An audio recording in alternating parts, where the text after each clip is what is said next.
MirrorFootball.co.uk podcast with me, Steve Anglesey. I'm joined today by the Daily Mirror's sports news editor Mike Allen and by MirrorFootball.co.uk editor Dan Silver. We're here to conduct our own World Cup draw and discuss all the weekend's football. And later on we'll be hearing from Cockney thespian and all-round geezer Danny Dyer. But let's start with the draw, which you can follow live and comment on with other users on MirrorFootball.co.uk from 5 p.m. on Friday. Mike Allen, can you explain what England want to get on Friday, both in terms of who we want to draw, but also in terms of where England want to be based? Well, I think England don't mind where they want to be, where they're based, but I think it's who they don't want to be drawn against that's more important than who they are drawn against. They certainly want to avoid France. They'd very much like to avoid the Ivory Coast. I think they're the two of the big floaters, and of course Portugal and Cristiano Ronaldo would provide serious opposition, which again they could well do with avoiding. Beyond that, I think probably everybody's much of a muchness. So we'll have to wait and see what we come up with. I mean, pot 2 doesn't look too difficult, does it? I think the USA are probably the only ones in there. Dan, any thoughts about who England want to avoid other than France, Portugal and the Côte d'Ivoire? Well, I mean, I think you're always going to get the teams that you don't expect that are going to do well. I quite fancy Mexico. I think England probably want to avoid them. I know Guilherme Franco has been doing very well in East London these days, and I think they could be a little surprise package. But I think the draw is pretty much what it is, isn't it? And there's no easy games at this level, as people like as they always say. So Mexico, freed from the yoke of Sven, could actually cause an upset, and I quite fancy Mexico as well. And although I heard Robbie Savage, who's a MirrorFootball.co.uk columnist, is very hot on Paraguay for some reason, which is not reflected in their betting at all.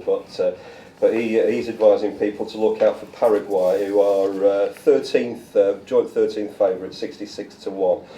England third favourites at 6-1. Okay, we've got England's possible opponents here in 3 pots. So let's go and have a mock draw here on the MirrorFootball.co.uk podcast. Now, Charlize Theron is doing the real draw. She obviously starred in Monster, which is the life story of the agent Eric Monster Hall. She also starred in 2 Days in the Valley, which was about Charlton Athletic. But sadly, Charlize is unavailable today in Canary Wharf. So in her absence, Dan Silver, can you please draw 3 opponents from England? Okay, sure. That's pot 2. And who have you picked out of pot 2? How nice of you to have warmed your balls for this draw, Steve. Pot 2, New Zealand. Pot 2 is New Zealand. Go Pot 3, who do you take out of there? From pot 3, I have Algeria. The Algerians. This is looking like a good draw from England. And from pot 4. From pot 4, France. La France. Le Bleu. So we've got New Zealand, Algeria and France. Mike Allen, who have you selected thus far? From pot 2, Japan. Okay, from pot 3. From pot 3, we have Ghana. And in pot 4, my final opponents for England will be Greece. Japan, Ghana and Greece. Okay, I've picked up North Korea from pot 3. I am choosing North Korea from pot 2, Cameroon from pot 3. And from pot 4, I've got, this is exciting, isn't it? I've got the Danes, who are always a good outside bet, I think. Dan Silver, what about New Zealand, Algeria and France? I think Fabio Capello would be very happy with that little pairing. In fact, I think all of our groups would go down very well at the FA. France, obviously, the big danger, the big fish that's lurking there. But Algeria and New Zealand, I mean, if we can't beat those two, we might as well not bother flying out there. Mike, are you happy with Japan, Ghana and Greece? I'm happy, and I think Fabio will be happy as well. Japan actually, they did qualify very comfortably, so I think that maybe we shouldn't just dismiss them. Obviously, they had a great World Cup when they hosted the tournament. But I would think that we should get past them without any problem. Ghana, well, I think all the African countries have got something to prove, and I think that they are all really dangerous sides. Obviously, Ghana got Michael Essien in their team, and I reckon that they are going to be a pretty testing opponent for anybody, although probably England would fancy taking them on just because of the strength in depth. Greece, well, former European champions, but certainly not the team that they used to be. They squeezed through their playoffs. They got past Ukraine. But again, I think England will be very happy to play Greece. And I think my draw there, Denmark from pot 4. I think the Danes are fairly consistent, but nothing to worry about. They're 100-1 shot. We've got Cameroon from pot 3, who again are not the team that they used to be under Paul Le Guen, the former Rangers manager who failed in such spectacular style. Even though they've got obviously Samuel Eto'o there, Alex Song, Andre Beaky, players that we know quite well, and Jeremy. North Korea is the most entrancing draw for me for Team America reasons, and I would obviously love that to take place. It would be absolutely wonderful, and I think if we beat them, we could probably expect a direct nuclear strike on Wembley within 15 minutes of the final whistle. So don't forget to follow our live commentary of the draw, where we'll have updates from Oliver Holt and Martin Lipton in Cape Town from 5 p.m. on Friday at MirrorFootball.co.uk. Dan, you'll be able to join in with with myself, with Oliver and Martin. You'll be able to leave your comments, vote in polls. It'll be an all-round exciting day. It will be. Looking forward to it very much. Okay, let's turn our attention to the Premier League now, and the game that you can't take your eye off this weekend is Chelsea at Manchester City. Mike Allen, does what happened in the Carling Cup on Wednesday night, does that have any bearing on this game whatsoever, or is this going to be the easy away win that we all expected after City drew at the weekend for the 7th time and Chelsea demolished Arsenal on Sunday? Yeah, I think that it does have a big effect because, as you say, City had 7 straight draws. I think the pressure was building on Mark Hughes, and suddenly that pressure tap has been turned off. I think the win, not just the win, the manner of the win, the way Hughes behaved and held himself afterwards and really took the issues with Wenger and his handshake or lack of handshake, I think it would have turned people back round Hughes' way. They were beginning to turn against him, and the knock-on effect of that changes the whole atmosphere at the club. Big semi-final now to look forward to against Manchester United. But I think, whilst I think Chelsea probably will still sneak it just because they are playing so well at the moment, they will have all their big guns out for that. They won't be the pushover that I think maybe we thought it would be at the start of the week.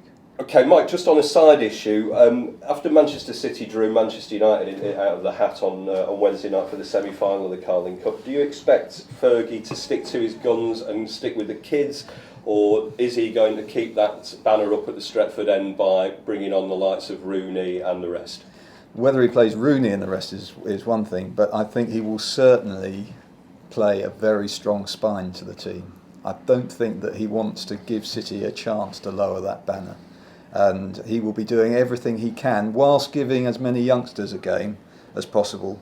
I think he will be playing a pretty experienced team. And what you've got to remember is that the side that he played this week was actually not that short on experience. You look at, Vidic played in goal, Vidic played at centre-back, Kuszak was in goal, he's playing very, very well at the moment. He played some serious players in that match, so if he maintains, they started the match with Berbatov, if he maintains that kind of thought process, then I think we'll see a few of the Darren Gibsons playing, but I think his first task will be to make sure City... Maybe a Darren Fletcher or two as well, Do you think the criticism that the team against Besiktas got has stung him into really wanting to prove to the world that his kids are as good as anyone else's, and would turning Man City over be the statement that he'd like to make? Well, I certainly think he'd like to make a statement of turning Man City over with his kids, but I think he's realistic about it. City have got a very good, strong squad now, and Mark Hughes has been playing his number one team all the way through this tournament, so he has targeted the Carling Cup as one to win. But I think that Ferguson believes in his kids, and what happened against Besiktas, he thinks, was misjudged by people who were watching the game and by the critics. He thinks that they played very well, they couldn't finish, and they ended up losing the game and that great European record. But I think he genuinely thinks that most of them are good enough to make it. I've got to say, as a Manchester City fan, the thought of playing Manchester United another couple of times it fills me with great dread and apprehension, no matter who they put out. And I did think that although City cleared up quite well against Arsenal and looked good in the second half particularly, I don't think that team is quite right yet. I think they've got too many players who are very much the same. I think Robinho, Bellamy and Carlos Tevez are essentially the same player.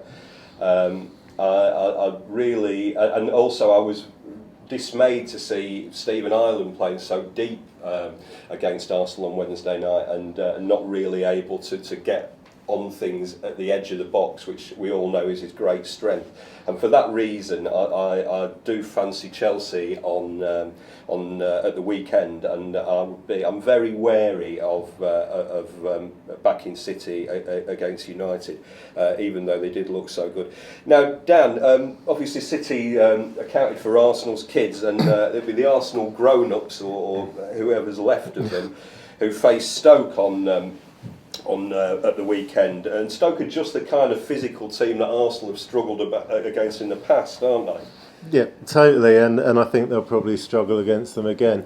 They're not in very good form at the moment, as we know. Arsene Wenger's hilarious reaction to the defeat on Wednesday night kind of sums up, I think, what's mentally wrong with Arsenal at the moment. Martin Lipton wrote a very good piece on MirrorFootball.co.uk yesterday about this inferiority complex that Arsenal seem to have built up against the big clubs. Unfortunately, they also have a physical inferiority complex against the littler clubs, the clubs like Stoke and Blackburn and Bolton and what have you. And I think they might well get roughed out of it again this weekend. Mike, Helen Chamberlain was telling MirrorFootball.co.uk last week that if all the Premier League managers were involved in a 20-man cage fight, which is something that I think could happen, that Tony Pulis would win. Now, in the light of that, who do you think would win this cage fight? And do you think Arsene Wenger is going to be shaking Tony Pulis' hand at the end on Saturday? I think Arsene Wenger in a cage fight would presumably turn his back, walk out of the cage and say goodnight. With Mark Hughes waving him off. With Mark Hughes waving him off. Who would I take to win a cage fight of the Premier League managers? Well, I wouldn't much fancy taking on Steve Bruce, who looks like he's been in a few already. And Tony Pulis, definitely. I used to watch Tony Pulis when he was a player, and I can tell you that he is one hard man. And one evening we went to a nightclub together, and I asked him if he knew where the loo was. He directed me to it, and I ended up on stage. And so as I covered my embarrassment, obviously I didn't actually think I was in the loo when I got onto the stage, but when I returned to him, I just had a laugh with him. I certainly wouldn't have taken him on over it.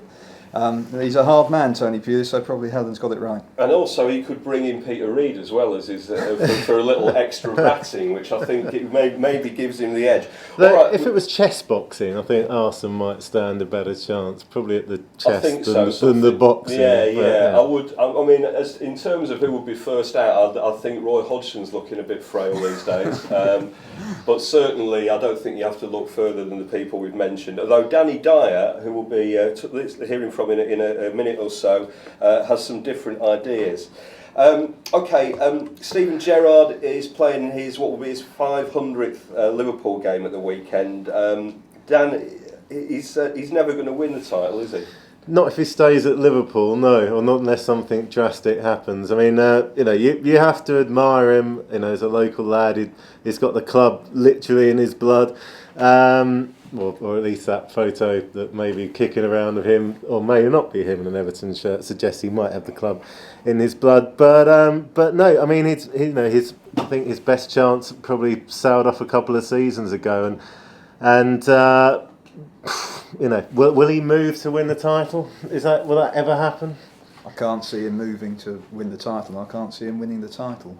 I agree with you, Dan, that the way Liverpool are going, there's so much work to be done to close the gap on United and Chelsea, not to mention Manchester City are obviously spending a lot of money, Spurs who are progressing, Aston Villa who are obviously showing signs of progress.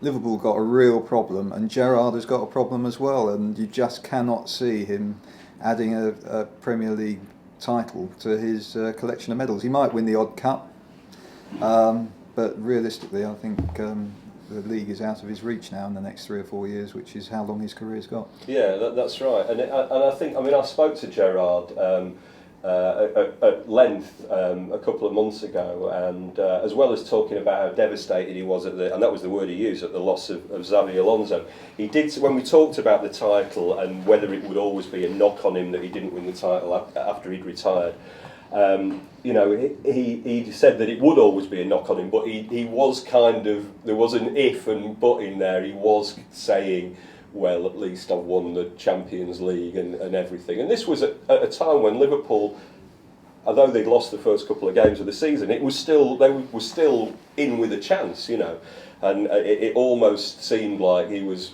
beginning to face up to the idea that this might never happen for him, which for such a magnificent footballer is a real shame, I think. Dan, it's always lively when your club, West Ham, play Manchester United. What on earth is going to happen there? Who knows is the short answer to that. At the moment, given the way our season has gone, it wouldn't surprise me if we won 1-0, and it also wouldn't surprise me if we lost 5 or 6-0. We're utterly unpredictable at the moment. There's no consistency. The defenders don't seem to know what's happening from one game to the next. But we always turn it on against the big clubs, and we've got a pretty good record against Manchester United in recent years. We did double over them 2 seasons ago, and we always give them a good game. It was a very tight affair at Upton Park last season, just that Ryan Giggs goal that settled the game. Fergie doesn't like coming to Upton Park, and I've got a sneaking suspicion that we might just nick this one. Carlton Cole being out would be a huge loss, but Franco looks very good. Zavon Hines has the pace to trouble weary defenders, and I think he could exploit a bit of the tension at the rear guard of Manchester United. Mike Allen, you're a Manchester United fan. How do you feel the game will go? Well, I think United's big problem this season has been that they lack pace, and the pace that you really need away from home. And whilst I would expect United to beat West Ham, especially given West Ham's current inconsistencies, United, you just can't rely on them in the way that you could last season. They are clearly missing Ronaldo. Everybody's said that so often, and you can't help but agree with it. So much of it depends on Rooney. If Rooney is fit and firing and can bully the West Ham defence, then United will win. If he can't, then maybe West Ham have got a chance. Yeah, I agree, and I think the thing that's consistent about United this season is that they're inconsistent. They still seem to keep getting the results. They've had a couple of defeats that you didn't really see coming. They seem to get it done, but shorn of Rooney, you really do wonder what they've got there and what kind of direction they're going. I think they're really missing Owen Hargreaves now, and he's to come back. I think Michael Carrick's been inconsistent this season. I think there's all sorts of worries about the defence that you wouldn't expect, and you really don't know which way it's going to turn out, which is quite rare for Manchester United, Talking of the Hammers, celebrity fan Danny Dyer spoke to us at MirrorFootball.co.uk this week. You can read the full interview with him online from Friday. But Dan, you've met Danny up close and personal, haven't you? Well, yeah, all us West Ham fans stick together. I did have a run-in with him at a glitzy music industry bash a couple of years ago when, strangely enough, he, I don't know the polite way of saying this, tickled my trout as a way of introducing himself to me. It's not something that regularly happens down the East End, so I was most taken aback. But he is a good lad, and it'll be quite interesting to hear what he's got to say about that and other issues on MirrorFootball.co.uk. Okay, well, we didn't ask Danny about Dan's testicles, or indeed about his upcoming TV show, Britain's Hardest Cheeses. But when we caught up with him this week, we did ask him about the burning issue of the week, which of course is not the World Cup draw, but it is that managerial cage fight. Probably Sam Allardyce. He's got a big head. He's got a massive nut on him. You know, it's going to. I mean, you need an iron bar to get him over. So yeah, I think I'll go with Allardyce, aka Medicine Ball Head. Okay, that's it from the MirrorFootball.co.uk podcast this week. Thank you very much to Mike Allen and to Dan Silver, and don't forget to check out our live World Cup draw coverage on the site from 5 PM on Friday. That's at MirrorFootball.co.uk.